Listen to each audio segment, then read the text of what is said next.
Hello, everybody.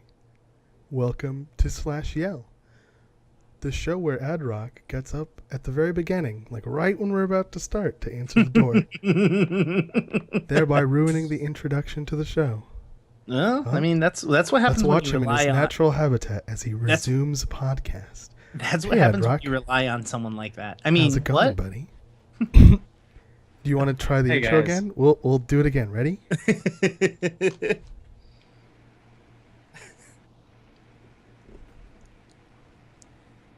Welcome to Slash Yell, everybody, a weekly MMO game roundup and opinion podcast. My name is Adrock, and I help lead the charge this week. With me, I have, as always, Indigo. Yes, apparently we're doing our NPR voices on this episode. Yes, we are. And Croog. I am Croog. I'm going to be the one with the slightly erotic voice. So, Croog, tell me, what has been going on with you that's interesting this week? Well, I got a coffee maker this week, and I've been drinking a fuck ton of coffee. And so this voice is really unnatural for me. Yeah, I really want to be talking like this because, oh my god, I have so much energy, and it's really, really, really, really hard to talk slowly. Oh my god. But for real, that though, hand motion was really. I had a family member come to the door and ask me for something. sure. And you're like, what 3 the seconds fuck do you before want? the show started. I really wanted to say it out loud. I'm like, what? Really? Seriously? Now of all times? Really? I like how when I did that, when I started shaking, my desk was like, bruh, bruh, bruh, bruh. Anyways, that was my week. I pretty much got a coffee maker, and I did a bunch of work. Adrock, You have been going nuts over that coffee maker. oh my god, I love coffee so much. Adrock, how was your week? Honestly, not that eventful. Did a pet die? It sounds like a pet died. Just No, I'm just tired. We saw the fights last night, and we did a really hard workout. I did a really hard workout the day before, and just that combination of alcohol, supreme heat because it's over 100 degrees in LA, and fucking just it all alcohol, accumulates me and being sex, physically man. exhausted. what? I'm physically exhausted right now. All right. Well, that's depressing. Indigo, how was your week? My week was good. I did not get to play very many video games this week because I was in New York for my I corrected the terminology, my engagement party. I appreciate that. So the two games I got to play this week was Hearthstone, which I played quite a bit about. The expansions are coming out, and they're so good, and I love them. And the last one was theater based, and since I'm a theater nerd, it was pretty funny. I enjoyed it very much. And then I played Guacamelee, which is also not an MMO, but has a beautiful art style, a really fun game, and really hard. It's really hard. Like, we were playing 2-player on it, and you can play up to 4 people on it. And when we were playing, there were some parts that were just impossible to do with 2 people, and then there were some parts that were just like impossible to do by yourself. So we would literally just like, I'm gonna stand back here and be what we called it your anchor. So if you die, you know I'll res you. That's basically I'll tag out. Wow. yeah. You got And mercy It's duty. an unforgiving game. Oh. It's great. Yeah, so luckily if you have 2 players and one of the players dies, there's like a little timer, and then you turn into like an orb, and the other person has to tag you in basically because it's, like wrestling themed. Sure. So you have to attack the bubble and then they come back. And so sometimes like it's a puzzle platforming game. Really, really good.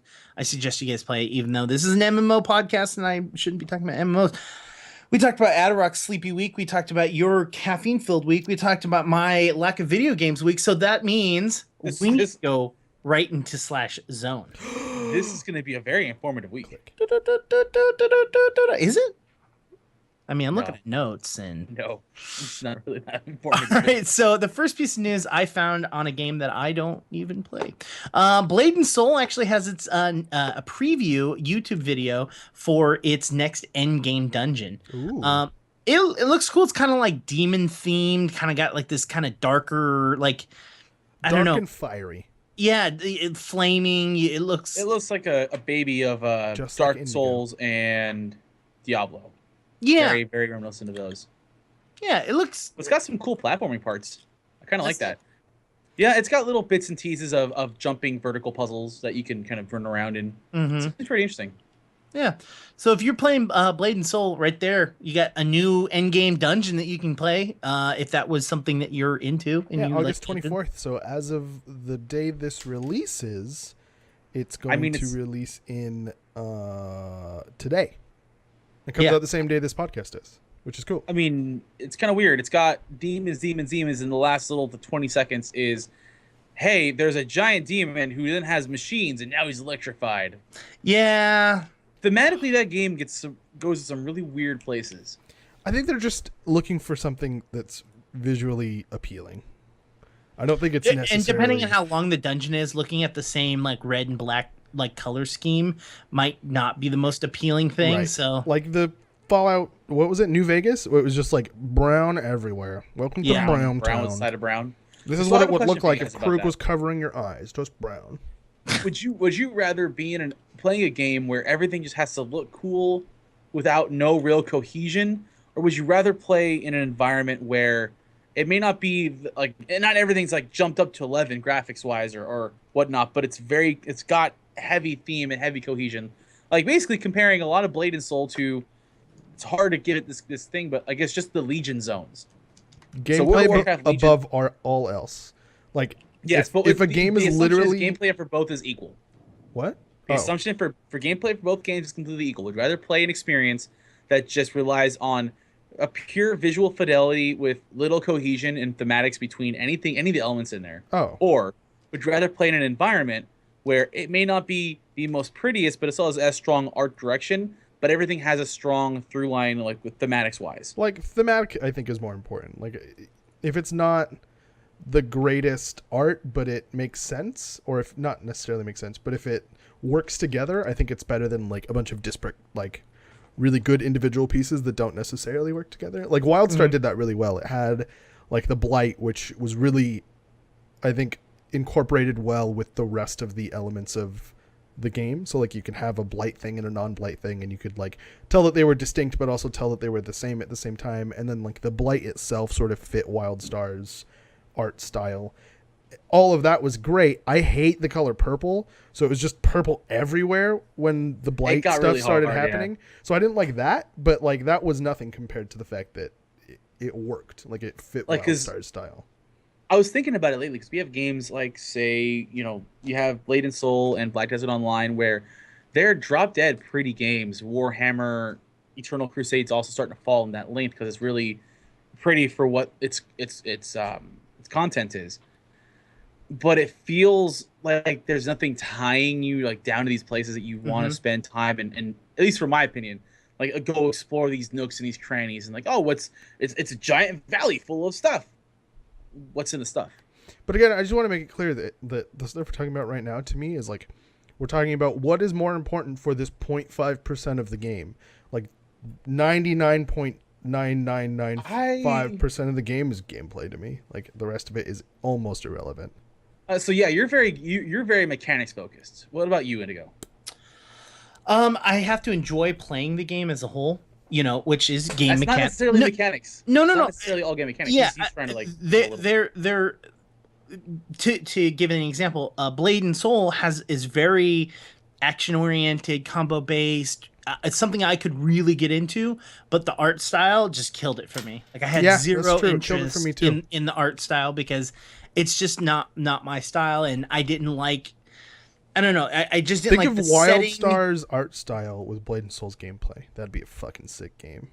Yeah, right. Like I'm sitting here thinking that there's. wow. I feel like I kind of sit in this weird little balance thing where I can forgive certain mechanic fallouts when the theme is very strong.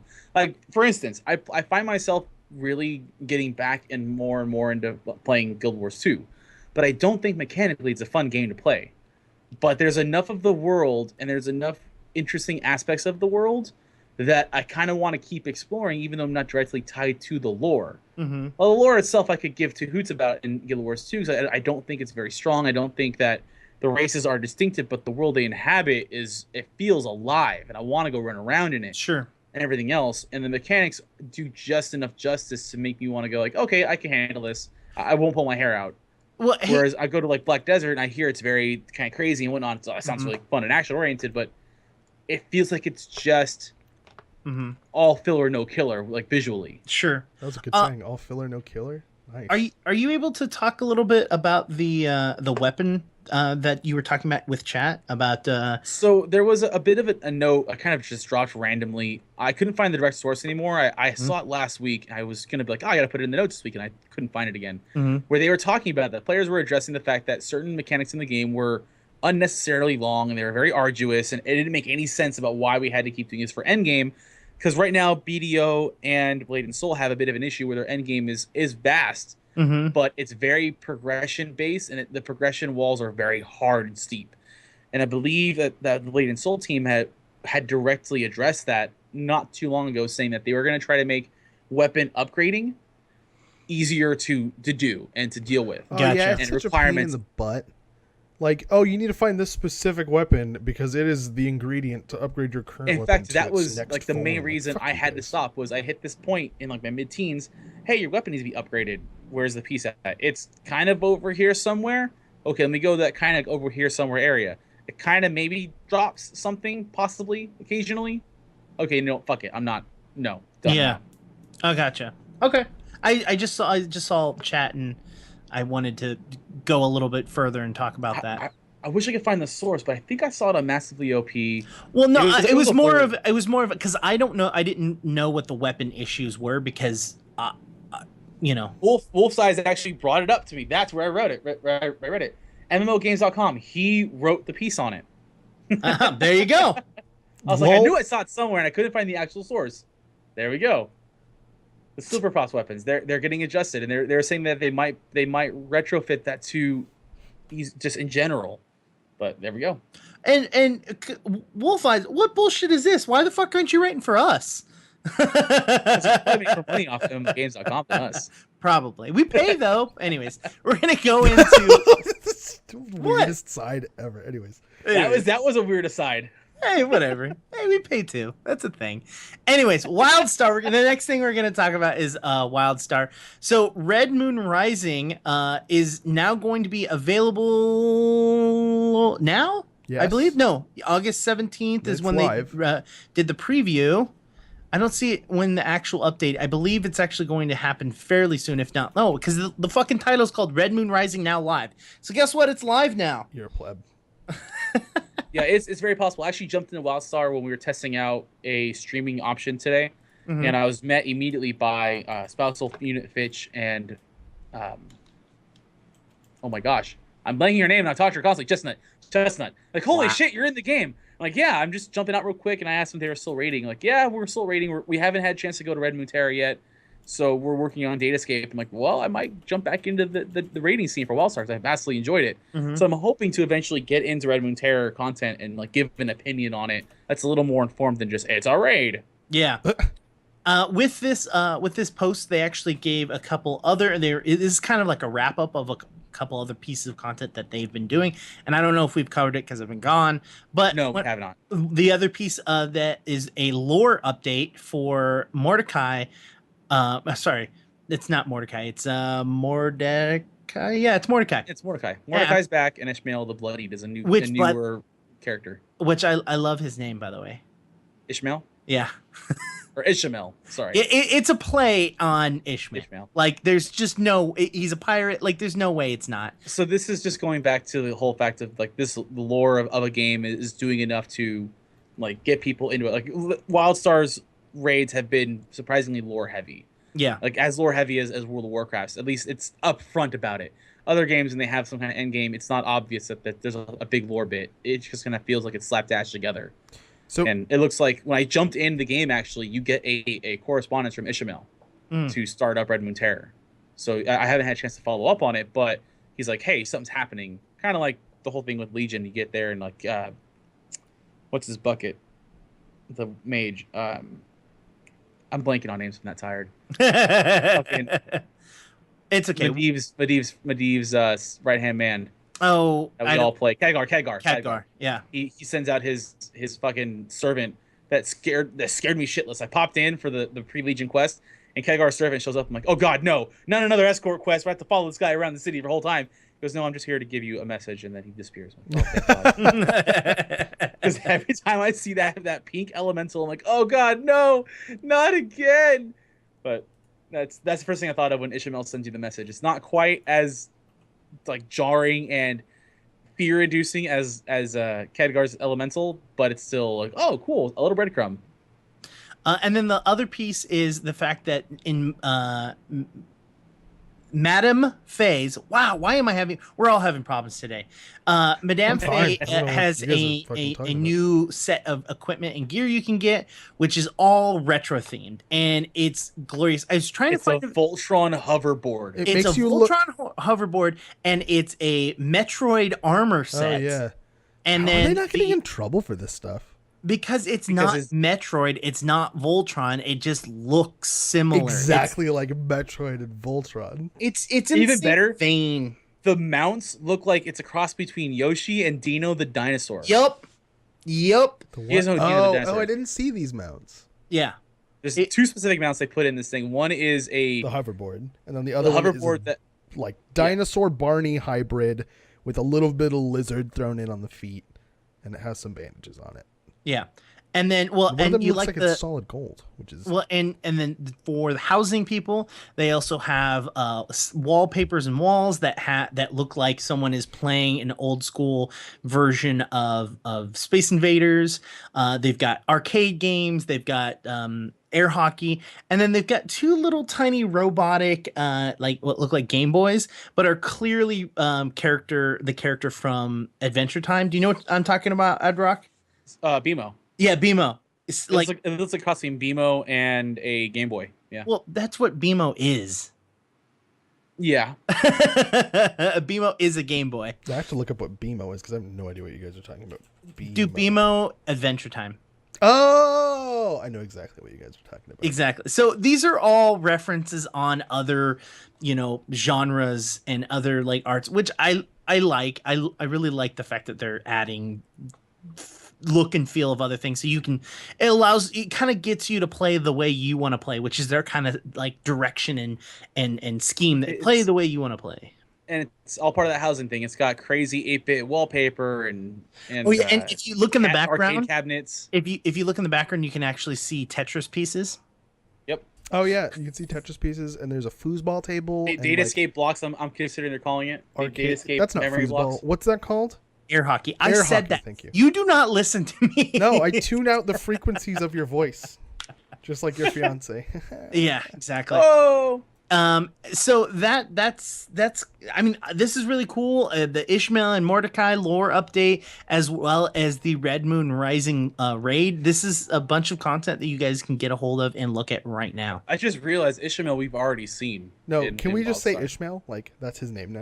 It's Ishmael. No, it's Ishmael. Well, he looks like the raider that you see in the very first video of He is like, exactly that raider. come to what? When they introduce the medic and everything, yeah. Yeah, Ishmael is an ogre with green skin, yellow eyes. He's constantly being like battered and bloodied. That's why he's called the Bloodied. He's the punching bag of the universe. Yeah, he's like, come to Nexus, they said, ripe for the pillaging. Yeah, like that whole intro video. I remember. Anyways. Poor guy. Yeah, he's in the class video. Exactly. He introduced every single class. He was like, yep, they're like space bullets. Anyways. Oh, for not the stalker, the spell slinger. Should we just bring back Strange Tales? Why? No. I don't know. We keep expanding on everything Wildstar oriented. Well, then I will move on to this. I'm not complaining about it. It just made me think about that right now. I'm like, should we just bring it back?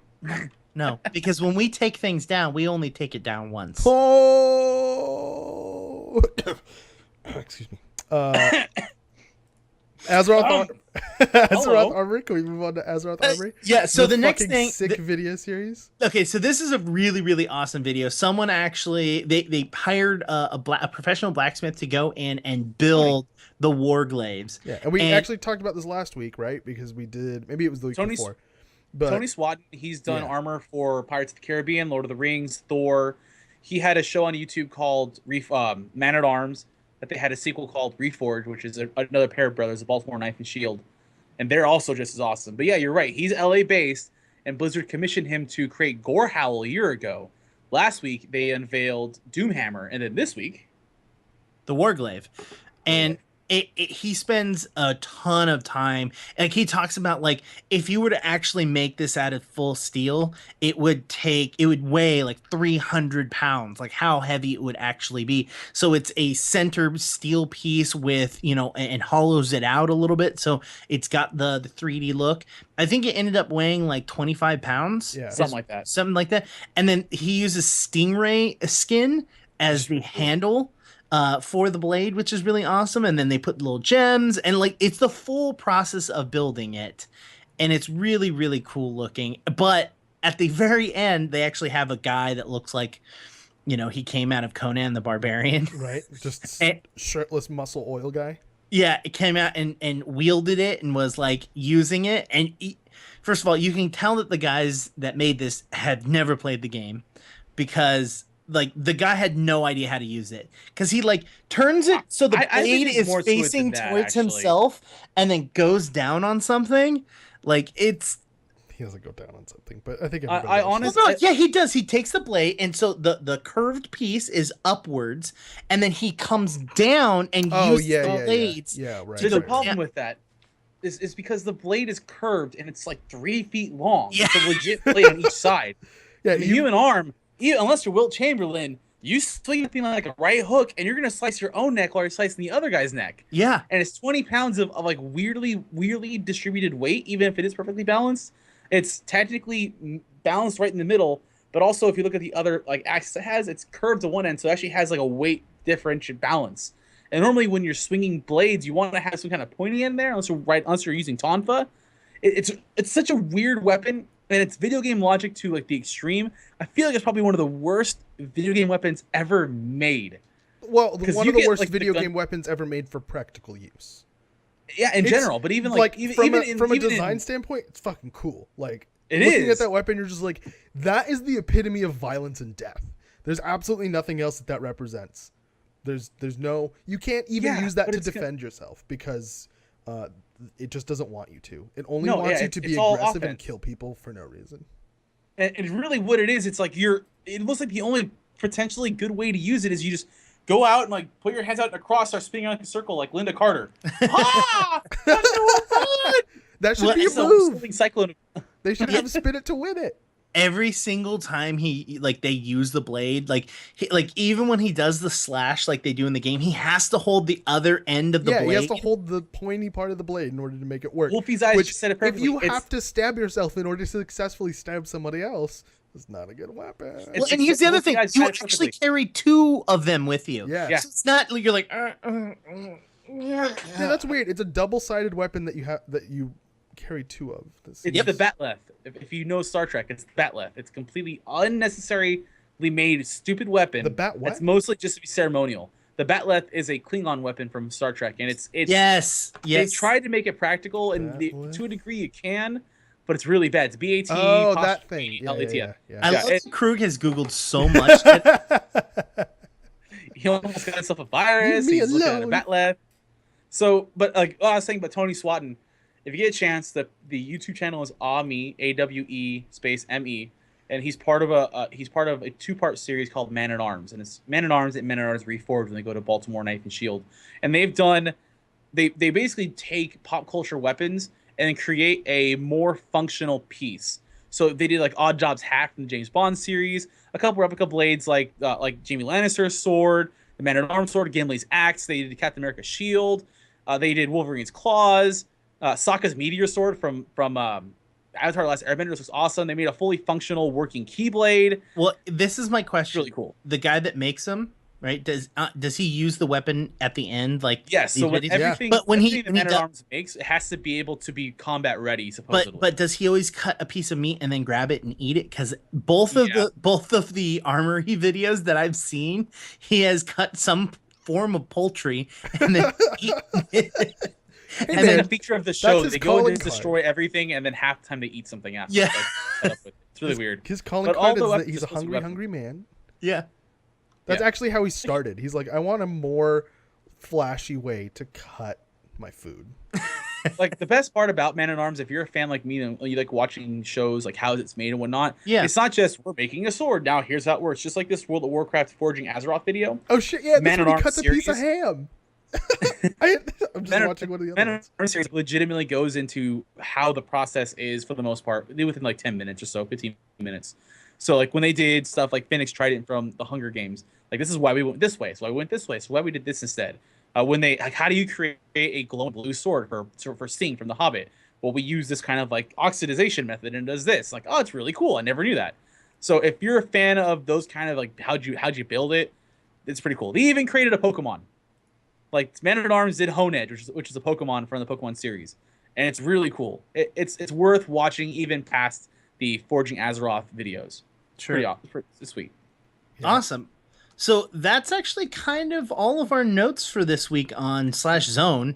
There's not a lot going on this week. Well, it's not that there's not a whole lot. It's just I think a lot of games are kind of quieting down because WoW's not doing a ton because they're preparing for Legion because Legion's about to come out. And last week you guys talked about the Legion invasion, which is going on right now. I think the amount of news that's coming out is kind of slowing down because this is when people are starting to take vacation right before all the holidays and stuff like that. Holidays will ramp everything up, yeah. Exactly. So we'll probably see a lot more news coming out, but that doesn't mean that we're done. No, it does not. We actually still have our looking for group section, which is where we talk about games that are in beta, that are in alpha, that haven't come out, games that we don't all have access to, basically. Right. So the reason I'm so excited about this section is because I get to talk about the game that I have so much love and passion for. Crowfall. More than me, Crowfall. So Crowfall came out with a couple of posts this week because they're awesome and they get to release all this information all at once when they want to. So they have changed the first piece of news is actually their founders update, which anyone has access to on their website. You don't actually have to be a founder to get this information. But they're actually changing up how strongholds work. Originally, it was going to be static strongholds that exist in the world that just kind of are there and you can take them over and use them and add to them by adding little pieces to them, like adding an archery tower or adding a ballista. But they're going to be on specific plots. And then they decided, that's not original enough. That's not cool. Like we want the players to be able to make their own strongholds or design their own. So they've actually removed that and they're actually creating it so that they're completely customizable. There's wall pieces, there's corner pieces, there's T's. So you're actually going to be able to build your own strongholds in the world as well as in your outside world. We briefly talked about this last time, and actually I think it was a little bit different, the information we got last time. So last time, somebody had asked, are you going to make prefabricated strongholds for us to use? And the answer was basically probably not, because the pieces we give you are pretty big, and it's pretty easy to, they snap together. There's not a lot of work you have to put into getting your strongholds working, aside from obviously planning out where everything goes. Mm-hmm. So the fact that they are moving away from the prefab thing even more than that, I think is actually kind of cool, because whoever the fuck asked that question is a boring person. Why would you want a prefab something when you can make it yourself and have it be like your own? Well, that is the coolest thing. They actually talk about it. They were originally planning on putting the stronghold system in that they have now, or they wanted to put the stronghold system, but they thought with the technology and the money and the time and blah, blah, blah, they weren't going to be able to do that. Sure. So they were going to be prefabricated, and I'm going to actually mention one thing before I mention what I'm talking about. You're actually going to be able to also craft them yourself if you choose that profession. Now, we haven't gotten an in-depth understanding of the crafting world in Crowfall, but we only have resource gathering we know about, but crafting not so much. But we know that it's going to be an extremely large part of the game. Right. Like the best gear is going to be crafted gear. Exactly. Well, so as of right now, that's the plan. Yeah. So someone actually asked the question, are we going to be able to craft strongholds? And they answered yes. You're going to be able to build pieces and parts for it. So that means if you've got someone that's dedicated, again, we don't know if you get all crafting or just one specific one, kind of like. But if you have someone that's really good at stronghold crafting in your guild or in your party, you're going to be able to have stronger and better strongholds. So you're going to be able to defend off attacks. Now, the reason why that piece of news is really, really important, not the crafting part, but the fact that they're adding this whole system of strongholds, is that if you're a founder yourself and you actually put money in, you're actually going to get reimbursed some of that, because strongholds aren't going to exist anymore. One of the things that you got as a founder was a stronghold. Oh. And so now, since they've went away from the pre-built strongholds and they've decided to go into this crafting and build your own, they're actually going to turn around and give people in-game That's currency. surprising. Normally, if it's like, hey, we changed an option, it's just the way development works. Sorry, guys. Not Yeah. so much in a fuck you way, but it's like, this is just the way we decided to go. Yeah, so they said the following items are redeemable for the store credit until 9/1. All strongholds, all VIP tickets, reserved guild names, expanded guild heritage and symbols, all studio visits, launch party, happy hour, and private dinner invites on the larger pledge packages, and the collector's edition.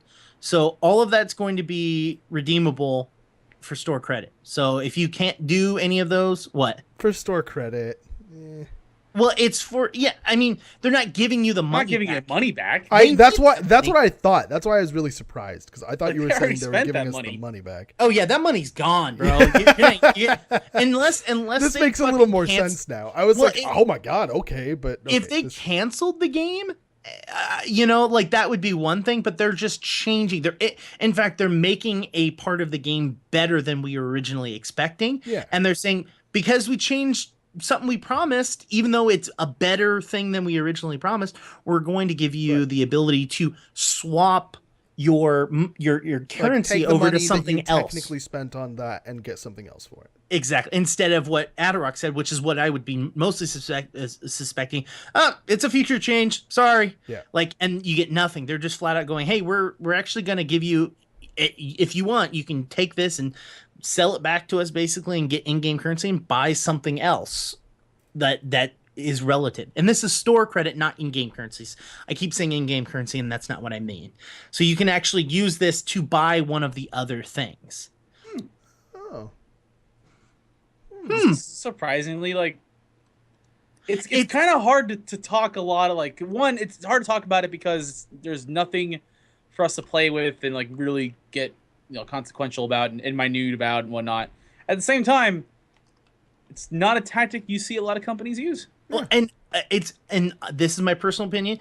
One, because I think the studio is ran privately and ran by a really good group of guys. And two, because they're not being held down by actual suits, a general term, but by corporation. They're self-published, I'm saying correctly, correct? Because they're crowdfunded and self-published. They're crowdfunded and self-published here in the EU. They teamed up with someone that they announced during their 10-hour stream. I can't remember who it was. But they did team up with someone, but it's not any different. It was just that they wanted to have a large name with them for the EU. This is cool. And because they're crowdfunded, I think they're able to be open, honest, and really give their investors what they want, which is the players. That's the coolest thing. Instead of trying to make that extra dollar for the investor that invested money into your company, you're trying to please your investors as players. This is with quality game instead of return on money. I gave you money before the game started, and I'm not looking for you to give me money back. I just want a quality game. That's all I want. And they seem to be doing it right. We talk all the time about how pre-order's dumb and pre-order's stupid. So far, this is being done correctly, in my personal opinion.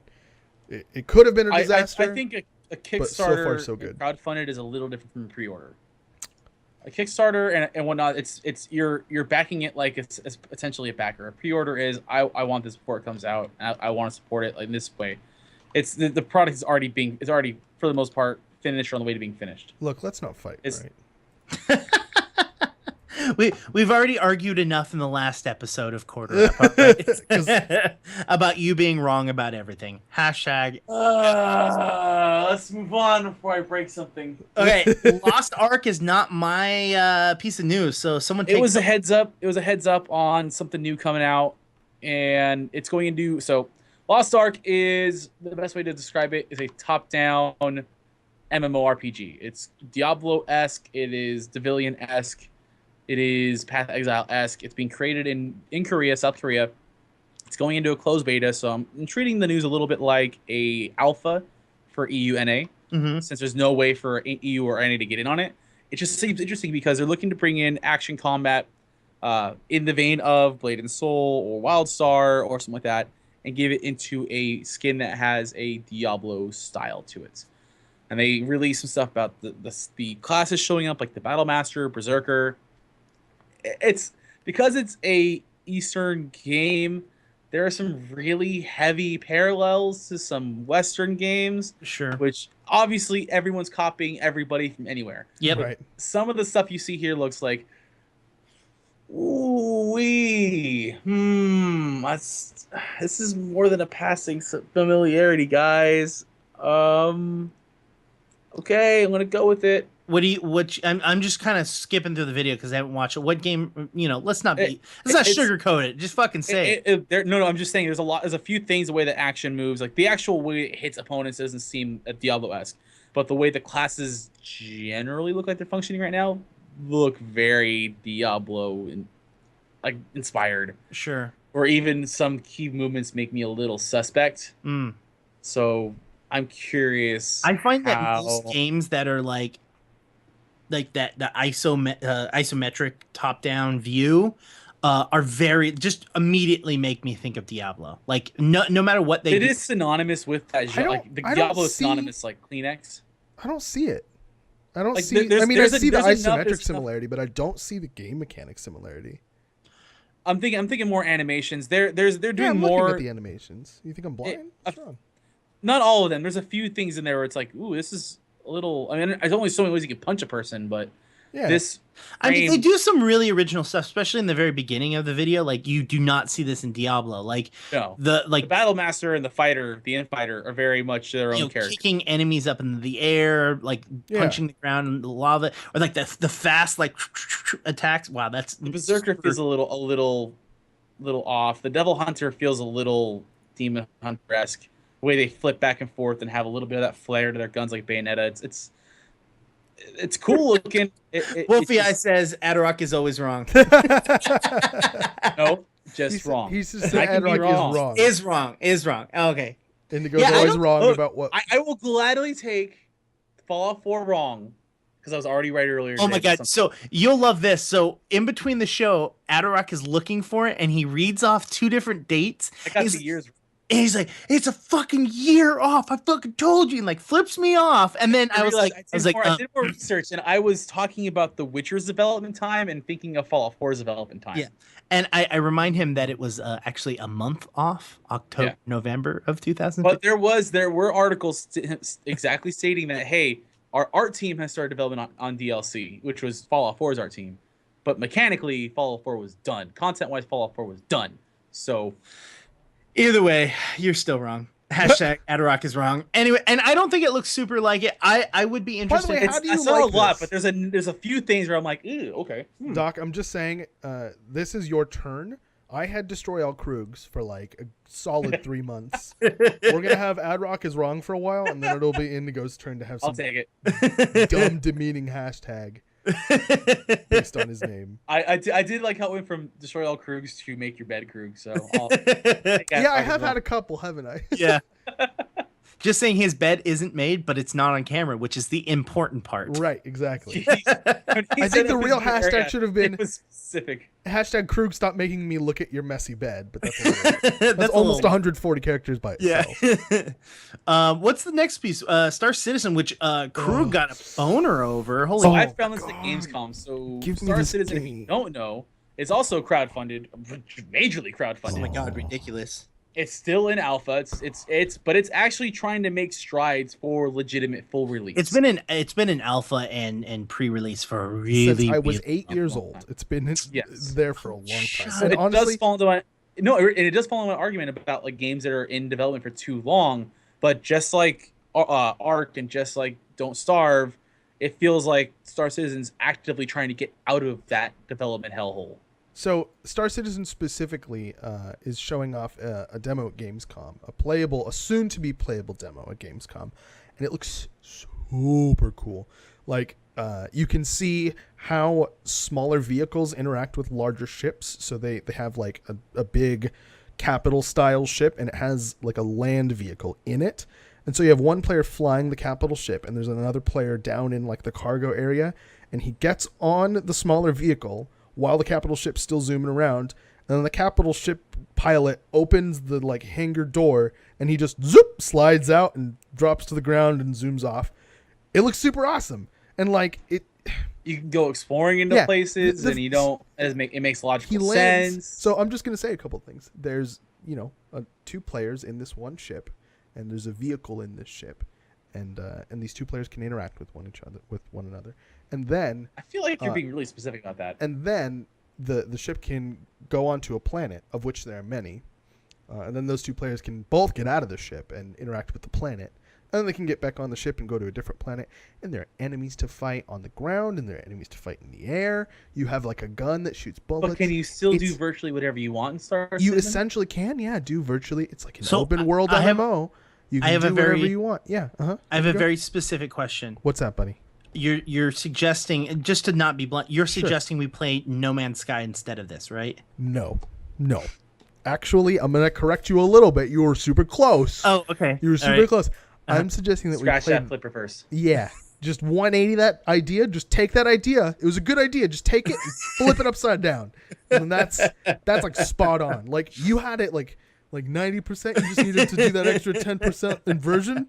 This gameplay demo is so I'm watching gorgeous. It's very pretty. I remember playing it like almost a year ago. It feels like it hasn't. A couple months ago. It was a while. I think /Yell had started when we played okay. it. Yeah.